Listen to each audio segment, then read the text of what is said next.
Love. What is the concept behind such a dangerous yet beautiful ideology? To label an entity and have them mean something to you. To want something yet cannot grasp. To look the part yet never truly invest in your role. Something you need within yourself before preaching it to others. What is love? Will this one word lead us into a new age where the application of makeup or aftershave will suffice one's needs?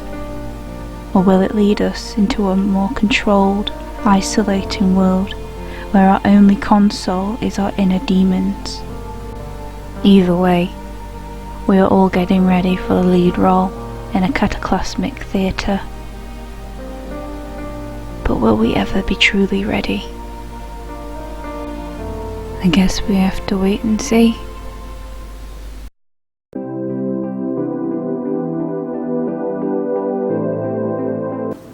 Hello there, or shall I say bonjour, as we all know French is the language of love, which brings me to this day project. Now if you're not familiar with a day project, the basic concept of it is you produce whatever you're doing within a day. And this is basically just to make you work quicker. The theme we were given for this day project is love poetry, which is basically poetry about love. Now what we're doing is we're designing a book cover for a collection of love poetries. I looked up the definition of love so I have a better idea on what I'm actually wanting to do, which leads me on to the 8 ancient Greek different types of love. Oh, are you getting flustered? Because I'm not. Anyway, so the different types of love, which I'll link the websites that I looked at. Agape, which is unconditional or selfless love. Eros, which is romantic or erotic love. Ludus, which is playful love. Pragma, which is enduring love. Storge, it's an interesting name. Storge, familiar love. Philia, which is affectionate love. Mania, which is obsessive love. And Flautia, which is self-love. With my set themes, I wanted to look at some inspiration. Now these two people I've mentioned before, I've spoken about in previous videos, which I highly recommend you check out. This is Peter Mendelsund. Now what he does book covers. For example, the one that you may be familiar with is Joe Nesbo's The Snowman. They summarise the entire book in one illustration. I'm going to use him as a form of inspiration for my book cover. His covers are very self-explanatory. The second inspiration I have is Agnes Cecile. I really like how she's used the watercolours, how she captures emotions in her paintings. I just think they're very abstract and cool looking. So I want to do something similar to that, but also retaining my voice. With all the different types of love, I started to get cracking on with it. Here is my unconditional love drafts. What I wanted to do for this was to capture unconditional love. A perfect example of unconditional love is a mother or a father and their child. Because my drawings mainly are very gender neutral and they don't really have a specific age or anything, so I want it to be relatable.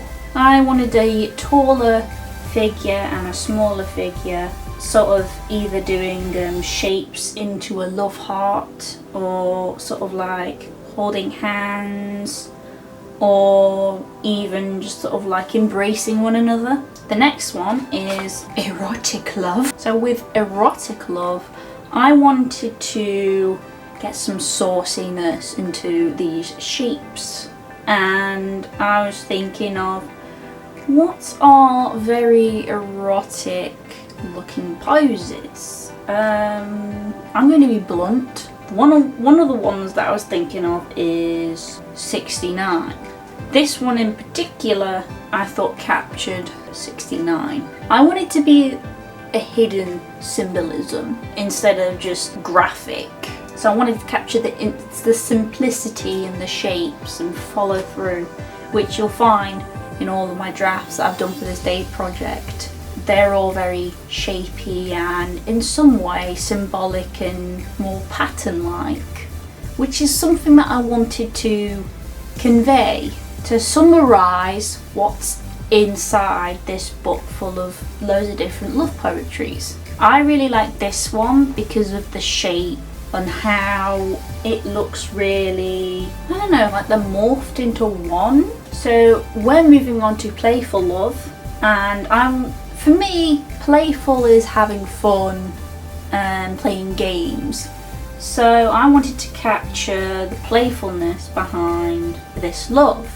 So I used this circle as a representation of playfulness, and then the two shape-like bodies to represent obviously people. I really like this heart-shaped one, mainly because it does capture the silhouette of a heart, and also it just looks very pretty and cute. Next is familiar love, and for this I wanted the shapes to be familiar with each other, and how I wanted to convey that is in some way embracing each other, looking very relaxed, and having the heads put together to show that they know each other, they're familiar with each other. I really like this one because they're holding hands and they're also leaning back, and it shows that they're very relaxed. And also it's sort of inspired a bit on the trust fall. Next is obsessive love. Now what I want for this is to capture someone being obsessive over another person.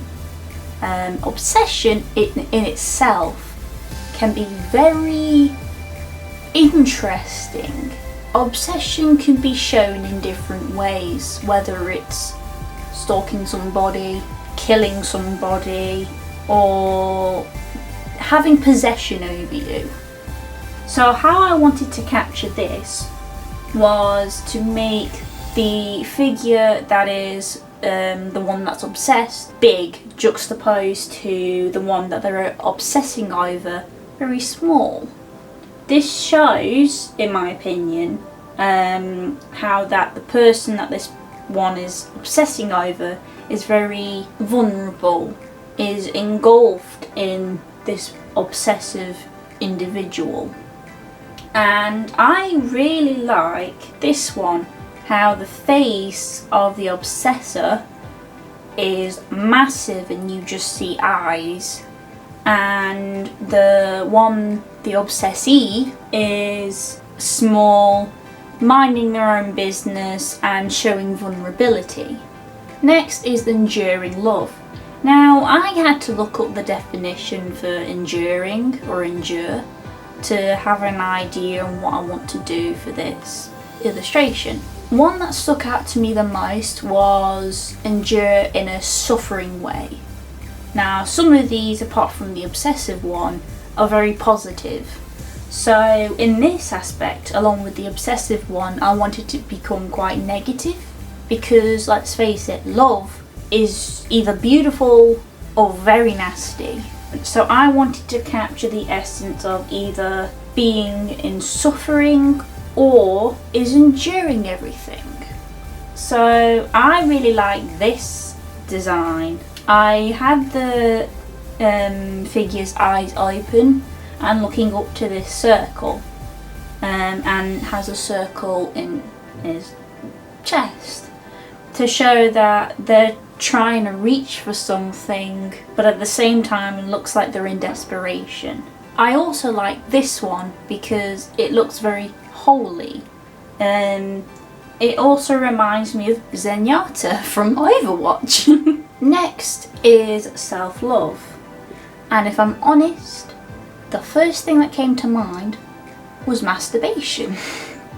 Part of self-love is pleasuring yourself, and it could be within this collection of poetries, someone loving themselves.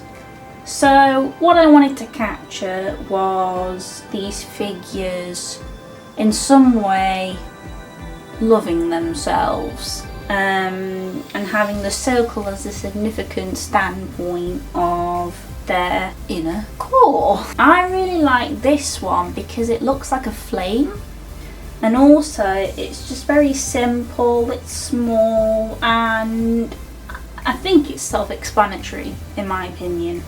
Next we're going to move on to affectional love. Now again, I had to look up the definition for affectionate to get a better understanding and a better idea on how I wanted to tackle this. Now affectional is more of you I guess admire somebody, you're affectionate to somebody, whether it's intimate or something else.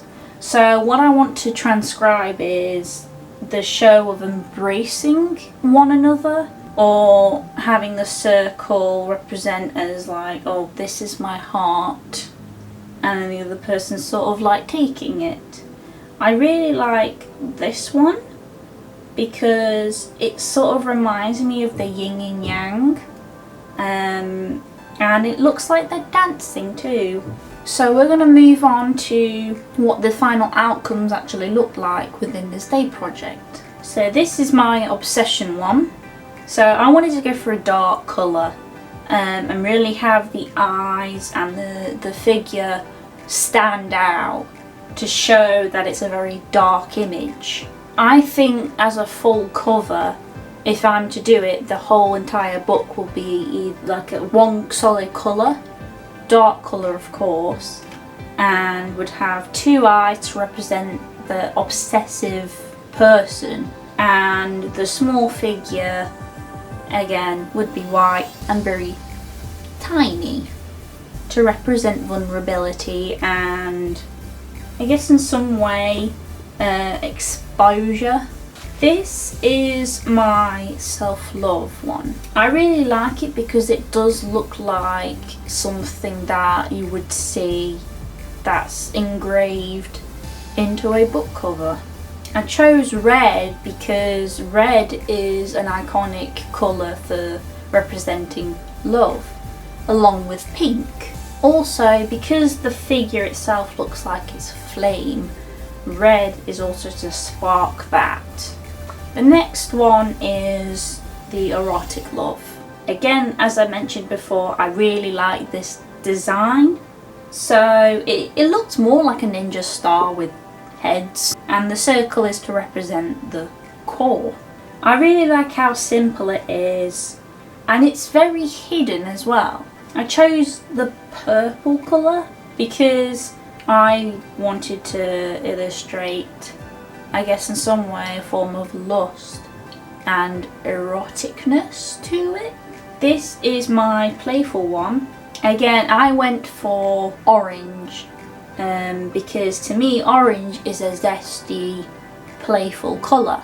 It's bright and vibrant and charismatic, I suppose. Again, I chose the figures that are in like a heart shape because it does stand out and it does look like a little heart. I like the composition and I just think it's very cute, and it's something that I would see on a book cover if I'm honest.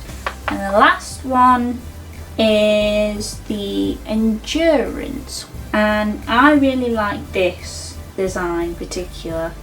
It's simple, it does look very patterny, and I wanted to express the desperation in the figure. It's like the circle that he's reaching for is basically their heart, and the circle that's in the chest is where it should be. So it's also endurance is like a long-term thing as well. So they're probably looking for something long-term, or they're suffering long term, if it's a really bad breakup or someone's passed or something like that. I chose green because, again, depending how you utilise the colour, you can make it the way you want to.